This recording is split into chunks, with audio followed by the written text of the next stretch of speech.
Hello, c'est Morgane et aujourd'hui je vais vous faire une vidéo sur la continuité des arbres de décision. On avait déjà vu une première vidéo sur la théorie des arbres de décision. Ensuite, on a vu comment coder from scratch les arbres de décision pour la classification et pour la régression. Comme je vous l'avais dit lors de ces vidéos, on a recodé l'algorithme mais il n'est pas très performant, il n'est pas très optimisé. Quand on veut créer de vrais modèles et les mettre en production, on utilise la librairie scikit-learn en Python. Aujourd'hui dans cette vidéo, on va parler des arbres de décision pour la classification avec scikit-learn en Python. Je vais vous détailler un par un tous les paramètres que vous pouvez choisir pour entraîner votre modèle, ainsi que les différents attributs que vous pouvez retirer de votre modèle une fois qu'il est entraîné. N'hésitez pas à aimer la vidéo et à vous abonner à la chaîne parce que cette chaîne est encore petite et chaque abonnement et chaque j'aime va nous aider à être mieux référencés par YouTube. Vous êtes prêts à découvrir comment fonctionne la fonction Decision Tree Classifier de scikit-learn? Allez, c'est parti!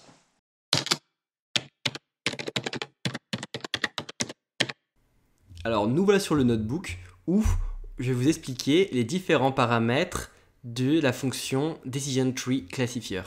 On va commencer par emporter quelques packages qui vont nous permettre de dérouler cette vidéo. Dans toute cette vidéo, on va partir d'un jeu de données sur lequel on va travailler à travers tous les exemples. Ce sera le jeu de données Iris.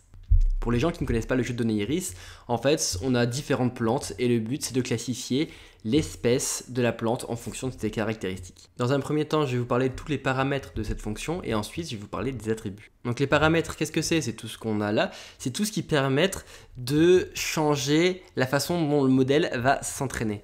Donc si vous voulez, vous pouvez aller dans la documentation, on voit ici Parameters, tous les paramètres de cette fonction.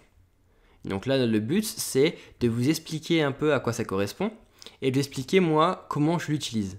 Donc on peut très bien entraîner un modèle avec les paramètres de base en faisant ça, bon. Là, j'ai un arbre de décision classifieur avec les paramètres de base de scikit-learn. Vous pouvez très bien créer un modèle en laissant les paramètres par défaut, ça va marcher. On va arriver à avoir un modèle d'arbre de décision qui arrivera à prédire votre problème, mais ça ne sera pas le modèle le plus performant.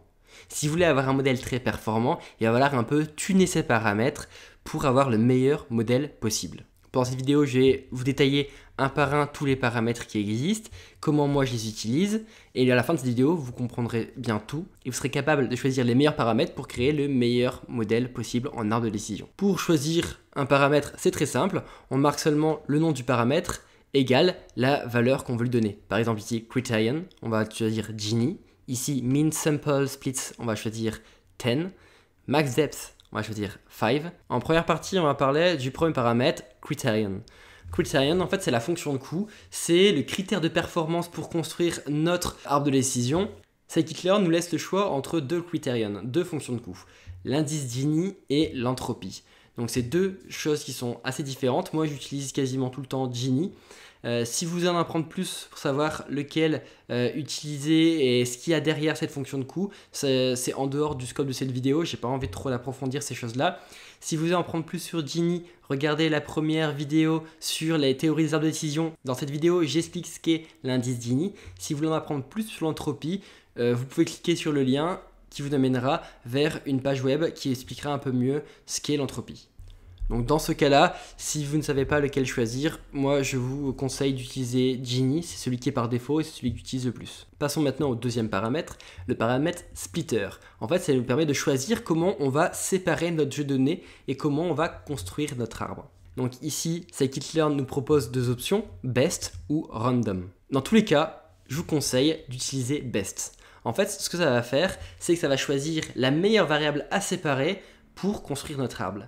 Si on choisit random, il va choisir une variable random pour séparer notre arbre. Donc on voit que c'est bien moins performant. Avec best, notre arbre sera moins profond parce qu'il sera bien séparé à chaque étape de la construction de notre arbre. Vous pouvez utiliser l'option random dans le cas où vous voulez économiser du temps de calcul, mais en général, je vous déconseille d'utiliser ça. Utilisez best dans tous les cas. Maintenant, on va passer au troisième paramètre, le paramètre max depth, la profondeur maximum de notre arbre. Pour moi, c'est un des paramètres les plus importants de votre arbre.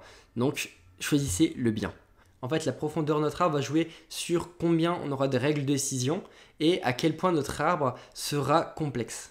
Donc si on choisit le profondeur 3, on verra que finalement on aura 3 de profondeur. On aura la profondeur 0 ici, la profondeur 1, la profondeur 2, la profondeur 3. Si on ne choisit pas de profondeur dans notre arbre va continuer de créer des séparations, va continuer à être profond jusqu'à ce qu'il ne trouve plus de séparation possible ou jusqu'à ce qu'un autre paramètre signe la fin de l'entraînement de notre arbre. Ce qu'il faut bien savoir, c'est que plus notre arbre est profond, plus il aura de meilleures performances sur nos jeux d'entraînement, mais plus il dégradera les performances sur le jeu de test.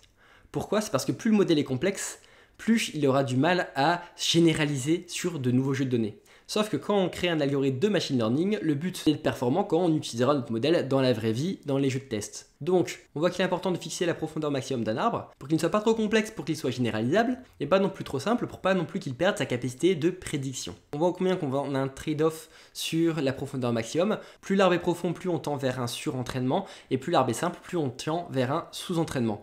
Ce que je vous conseille, c'est de choisir plusieurs paramètres de max-def, de faire plusieurs entraînements et de garder la valeur qui vous donne les meilleures performances sur vos jeux de test afin d'avoir un modèle en même temps performant et généralisable. Maintenant, on va passer au paramètre min-sample-split. Alors, ce paramètre va nous permettre de choisir le nombre minimal d'exemples que le modèle doit avoir pour pouvoir faire une nouvelle séparation. Si le nœud n'atteint pas ce nombre minimal d'exemples, il créera une feuille. On a deux façons de remplir ce paramètre, en mettant un entier ou en mettant un flottant. Un entier, ça sera donc le nombre minimal d'exemples à remplir. Un flottant, donc un nombre à virgule entre 0 et 1, ça sera la proportion d'exemples de notre jeu de données total qui est requis pour créer une nouvelle séparation.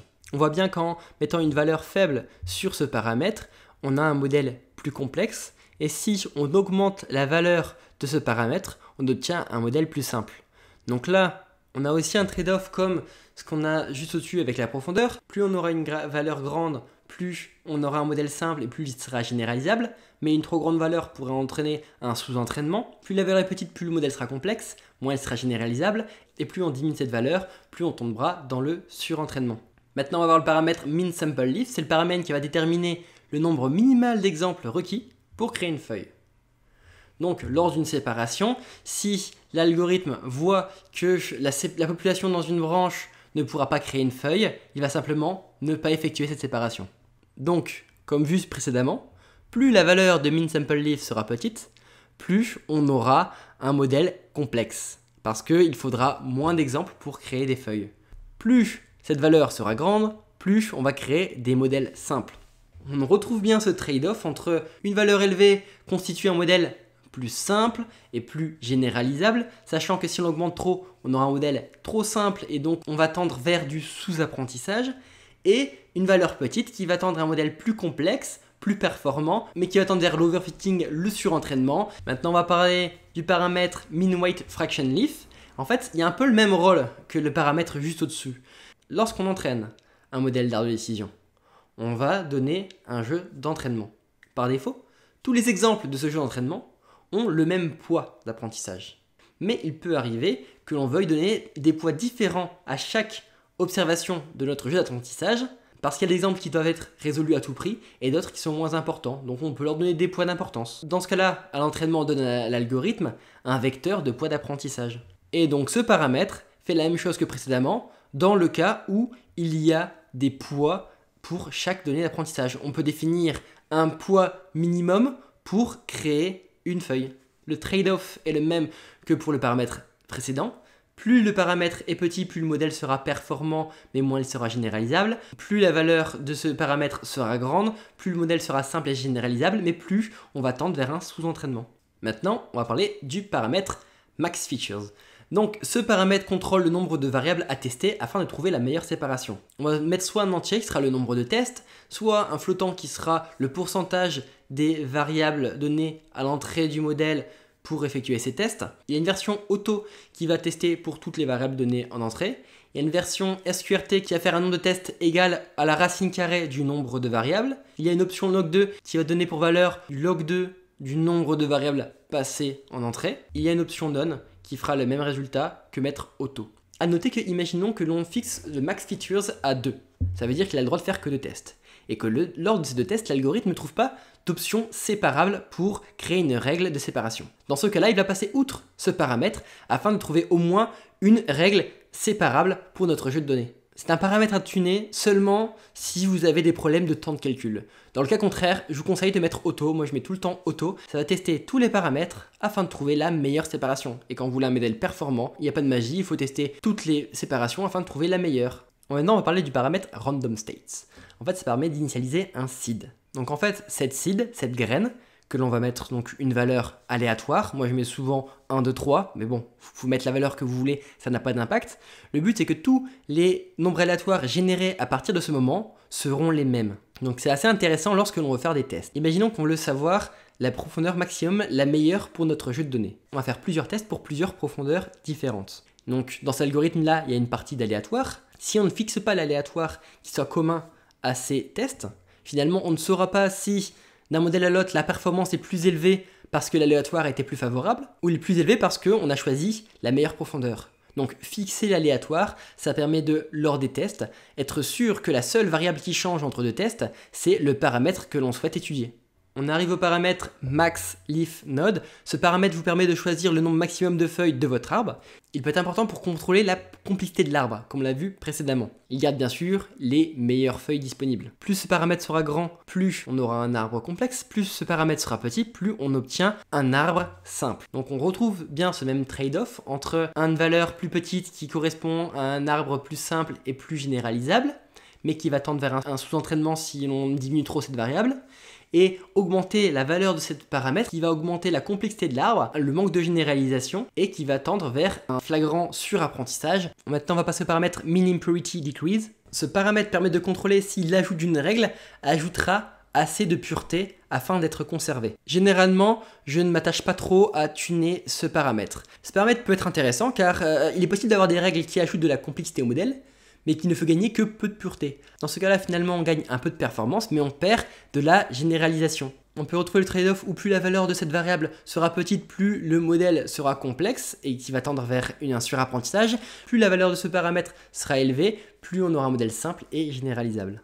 On va passer maintenant au paramètre min impurity split, que je ne vais pas décrire parce qu'en fait c'est un paramètre qui n'est plus maintenu. Il faut maintenant utiliser le paramètre min impurity decrease. Donc on passe directement au paramètre class weight. Class weight, c'est la même chose que ce qu'on a vu précédemment sur les poids qui sont associés aux différentes observations de notre jeu de données. Ce qu'on peut faire, c'est qu'on peut donner des poids différents à nos différentes classes que l'on essaye de modéliser. Par exemple, notre jeu de données est team balance, ça veut dire qu'on a plusieurs classes, mais qu'on n'a pas le même nombre d'exemples dans chaque classe. Si c'est le cas, notre algorithme va favoriser l'entraînement dans la classe où il y a le plus de poids. Pour contrebalancer le fait qu'on n'a pas le même nombre d'exemples dans chaque classe, on va mettre un poids différent à chaque classe pour faire en sorte que la représentation de notre erreur dans notre dataset lors de l'entraînement soit le même pour chaque classe. On va passer maintenant au paramètre presort qui ne sera pas abordé parce qu'il n'est plus maintenu et qu'il sera supprimé dans la version 0.24. Maintenant on va passer au dernier paramètre de cette fonction, CCP alpha, CCP pour Cost Complexity Pruning. Cet algorithme permet de supprimer des parties de l'arbre qui ajoutent de la complexité au modèle sans apporter beaucoup de valeur supplémentaire. Le but de cette suppression, c'est de rendre l'algorithme plus simple et plus généralisable tout en conservant une performance acceptable. Donc finalement, ça va faire un peu la même chose que ce qu'on a vu plus haut sur l'impurité minimum pour séparer notre jeu de données. Donc on va choisir alpha qui est le paramètre de CTP alpha qui est un nombre positif. Plus ce paramètre est élevé, plus le modèle sera simplifié. Plus le paramètre sera petit, moins le modèle sera simplifié. On peut voir l'effet de ces paramètres juste en dessous. On peut voir l'arbre avec un alpha égal à 0. On peut voir que plus on augmente le paramètre alpha, plus l'arbre sera simplifié. Jusqu'à arriver dans un cas où alpha est trop grand et le modèle nous renvoie un arbre trop simplifié et donc sous-entraîné. Maintenant, on va passer rapidement sur les attributs. Les attributs, c'est quoi? En fait, c'est les informations que l'on peut retirer du modèle une fois qu'il a été entraîné. On a un premier attribut qui est class, qui nous permet de nous retourner les différentes classes de notre modèle. On va passer maintenant à feature importance, qui est un attribut vraiment très important. Cet attribut permet de nous retourner l'importance des variables dans notre arbre. Donc, il permet de savoir à quel point nos variables jouent un rôle dans la prédiction ou la classification de notre observation.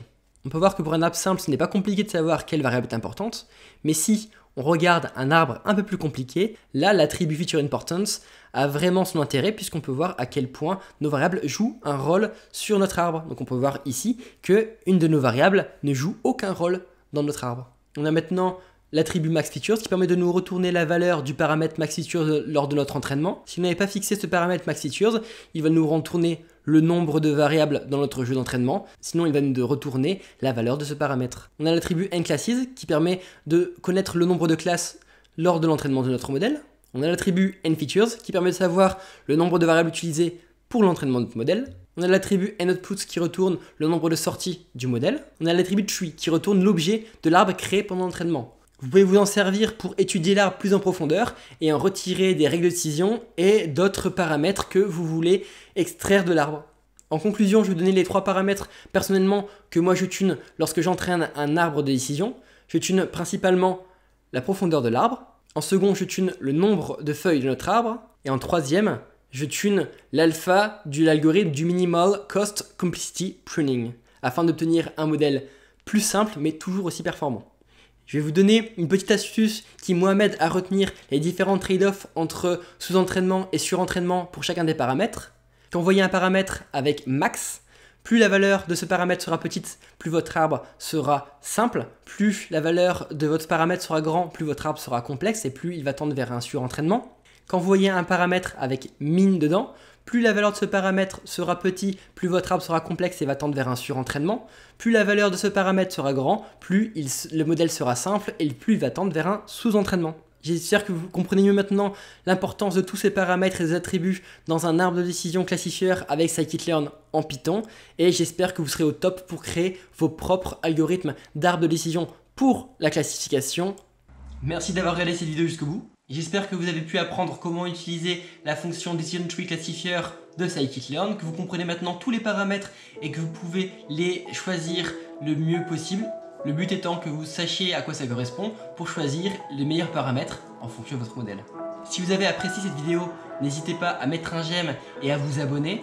La chaîne est encore petite, alors chaque j'aime et chaque abonnement m'aide beaucoup à me faire mieux référencer par YouTube. Encore merci d'avoir regardé cette vidéo et prenez soin de vous.